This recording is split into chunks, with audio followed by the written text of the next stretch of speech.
السلام عليكم ورحمة الله وبركاته. ازيكم يا باشمهندسين؟ اخباركم ايه؟ يا رب تكونوا بخير. احنا النهارده في بند تأسيس او تجهيز البياض، وبنتكلم عن التجهيزات. وزي ما انتم عارفين ان بند البياض هو البند الام في تأسيس بنود التشطيب، لان بيترتب عليه حاجات كتير بعده. وان كان معاك البياض مظبوط بيطلع بعد كده الشغل مظبوط. فانت هنا بالنسبة لتأسيس السلم، ودي اللي عايز اتكلم معاكم فيها النهارده. تأسيس تجهيزات السلم لابد يا جماعه اربطه مع كل دور. يعني انا هنا شغال في فيلا او ارض واول وروف بالشخشيخه زي ما احنا شايفين. نجهز الروف اهوت، ده عكس طولي وده عكس عرضي. بنبدا نربع منهم، بناخد العكس الطولي على اطول فراغ في الدور او اطول بعد في الدور، وبنزوي عليه برضه عكس عرضي على اكبر بعد في الدور. وطبعا زي ما احنا عارفين بنزويهم بنظريه فيسا غرز 3 4 5 او اي زاويه ثانيه. اكدت ان الزاويه مظبوطه، بنبدا نرمي البعد السفليه، بتكون على ارتفاع 40 او 50 سم، والافضل ان انا ارميها على بعد 40 سم من الارضيه.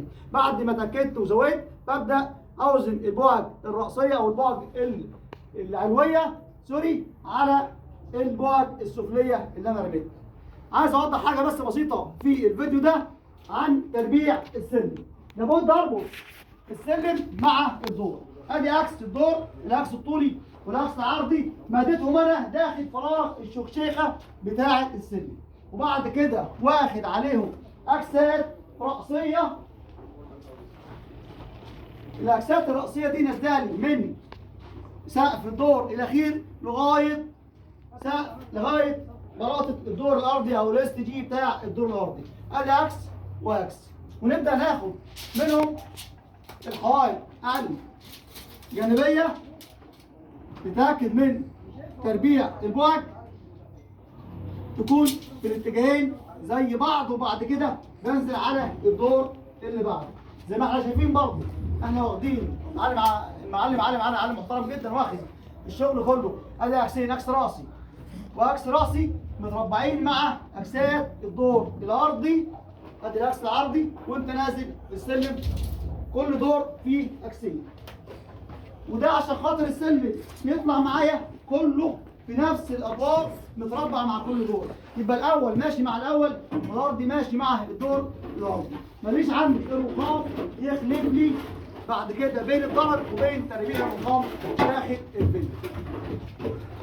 يبقى الحاجه اللي انا عايز اشيك عليها او اكد معاك عليها، تنزل لي السلم كله مع كل دور. ابقى رابط فراغ السلم بكل دور قصاده عن طريق حاجه بسيطه خالص، اللي هو الاكس بتاع الدور بيعدي وبنزل 2 سواعي وارمي عليها الدور كده، ما يبقاش عندي اي فراغات في السلم. خلي بالك في ناس تقول لك انا عاوز السلم لوحده ملوش دعوه بالدور، وده بيكون عايز يريح دماغه، بس دي افضل طريقه. والسلام عليكم ورحمه الله وبركاته.